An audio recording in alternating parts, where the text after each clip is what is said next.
बुलेटिनच्या सुरुवातीला अशोक खरातच्या प्रकरणाच्या संदर्भात एक महत्त्वाची बातमी आहे।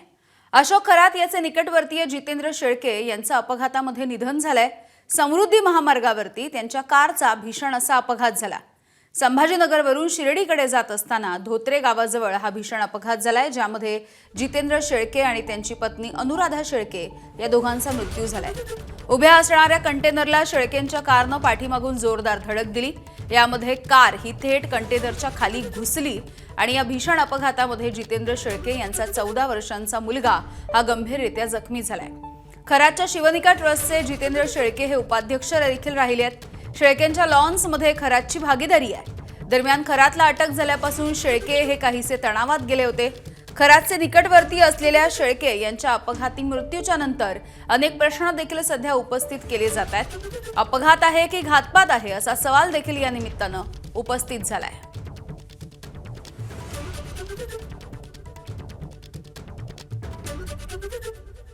दरम्यान समृद्धी महामार्गावरती ज्या ठिकाणी जितेंद्र शेळके यांच्या गाडीचा अपघात झाला तिथून आढावा घेतलाय आमच्या प्रतिनिधींनी।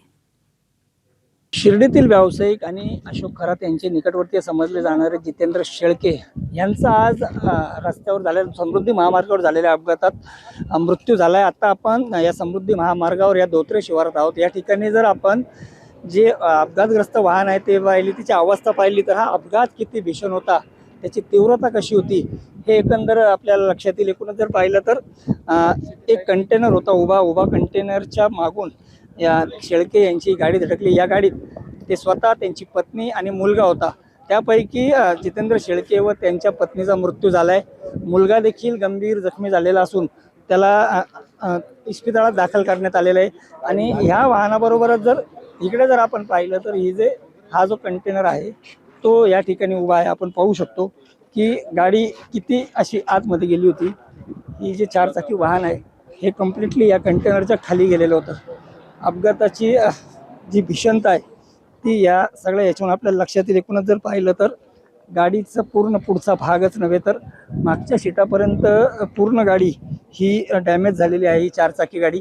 आणि या सगळ्या जर पाहिलं तर त्या वाहनाचा जो पुढचा भाग आहे, ज्याला आपण बोनेट वगैरे म्हणतो, ते देखील या कंटेनरला चिटकलेलं आहे। शिर्डी पोलीस या ठिकाणी दाखल झालेले आहेत, ते देखील या सगळ्या अपघाताची माहिती घेतात। आणि एकूणच जर पाहिलं तर जितेंद्र शेळके हे शिवनिका संस्थांचे उपाध्यक्ष देखील राहिलेले आहेत। आणि त्याचबरोबर त्यांचं जे लॉन्स आहे शिर्डीतील, त्या लॉन्समध्ये देखील अशोक खरात यांचे ते भागीदार असल्याचं समोर आलं होतं।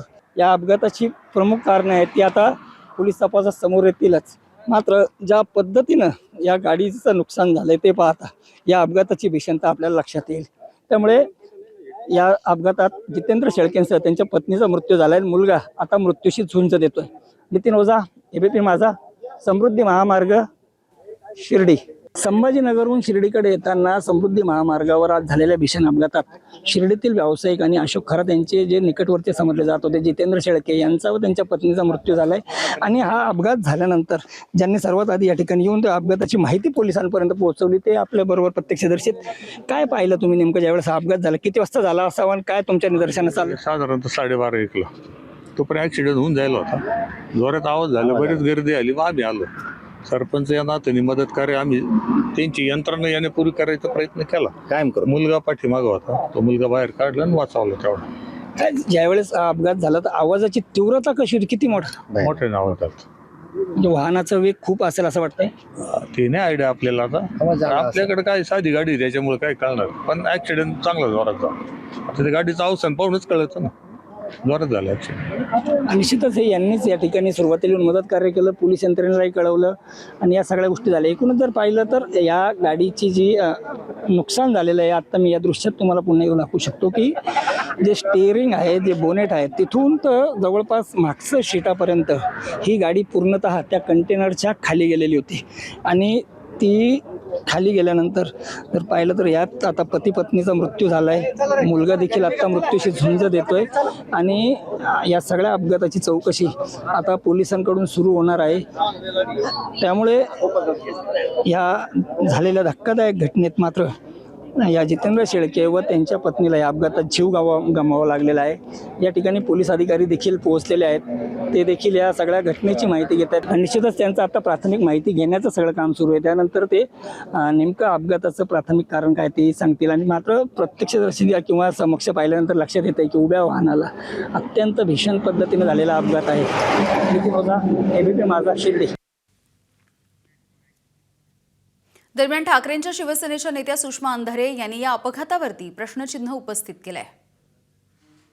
ही गोष्ट खरं तर अविश्वसनीय वाटते, मात्र गेल्या अनेक दिवसांपासून ज्या अनेक नेत्यांनी ही शक्यता आणि ही भीती वर्तवली होती की खरातच्या जीवाला धोका असू शकतो, ती आजची जी घटना घडली त्याने या शक्यतेला अधिक जास्त ठळक पद्धतीने अधोरेखित केलं जाते। कदाचित खरात प्रकरणातली काही सत्यच बाहेर येऊ नयेत असं काही लोकांना वाटतंय का? जी घटना आजची घडली ती मात्र एकूण तपास यंत्रणा आणि एकूण शासन व्यवस्था या सगळ्यांवरच प्रश्नचिन्ह निर्माण करणारी आहे। दरम्यान जितेंद्र शेळके यांच्या गाडीचे ब्रेक कोणी फेल तर केलेले नव्हते ना, अशी शंका राष्ट्रवादीचे नेते अमोल मिटकरी यांनी उपस्थित केली आहे। पण अचानकपणे 2 दिवसापूर्वी त्यांची ईडीची चौकशी झाली। या फेऱ्यात ते सगळे असताना ही घटना घडण्यामागचं कारण काय? त्या विवंचनेत किंवा आर्थिक विवंचनेत किंवा अशोक खरातला पकडल्यानंतर आपलं काय होणार? या टेन्समध्ये असताना समोरच्या कंटेनरला ती गाडी धडकली का, की त्या गाडीचे ब्रेक फेल केले गेले होते? हे सगळं प्रकरण आता मला असं वाटते घातपातापर्यंत जाते आहे जितेंद्र शेळकेंच्या। पण राहिला प्रश्न याची शहानिशा करून परत याबाबत राज्य सरकारकडून काय सत्यता समोर येईल। दरम्यान रोहित पवार यांनी देखील या अपघातावरती काही प्रश्नचिन्ह उपस्थित केली आहेत। आणि हा जो शेळके आहे, आर्थिक व्यवहार जे होते तो हा शेळके व्यक्ती त्या ठिकाणी बघायचा असं आम्हाला कळलेलं आहे। त्यामुळे खरातांबरोबरच शेळक्यांना सुद्धा बरीच काही माहिती त्या ठिकाणी होती। ही खरातांकडे असणारी माहिती ही योग्य पद्धतीने इंटरोग्रेशन करून तपास करून काढणं महत्त्वाचं आहे। शेळकेंकडलीची माहितीसुद्धा काढणं महत्त्वाचं आहे। पण बघा आता दुर्दैवी गोष्ट, ॲक्सिडेंट झाला, त्यात त्यांचा मृत्यू झाला। ॲक्सिडेंट जो झाला आहे म्हणजे इन्व्हेस्टिगेशन चालू असतानाच हा ॲक्सिडेंट होणं हे खरं तर शंका निर्माण करणारं आहे। त्यामुळे ॲक्सिडेंट कसा झाला, काय झाला याचा थोडासा तपास होणं त्या ठिकाणी महत्त्वाचं आहे। तर सामाजिक कार्यकर्ते विजय कुंभार यांनी या अपघाताविषयी नेमकी काय प्रतिक्रिया दिली आहे बघूया। या भोंदूबाबाच्या एकूण कारनामे आणि त्या प्रकरणाची व्याप्ती पाहता या प्रकरणामध्ये काहीही घडू शकतं हे सुरुवातीपासून सगळ्यांना वाटत होतं। या प्रकरणात आपली नावं येऊ नयेत किंवा आपल्यावर काही बालंट येऊ नये यासाठी ही राजकीय मंडळी आणि प्रशासनातले लोक जे बाबाशी संबंधित होते आणि आहेत ते कुठल्याही प्रकारे काहीही करू शकतात। त्यामुळे या अपघाताची तातडीने आणि सखोल चौकशी झाली पाहिजे। ABP माझा, उघडा डोळे बघा नीट।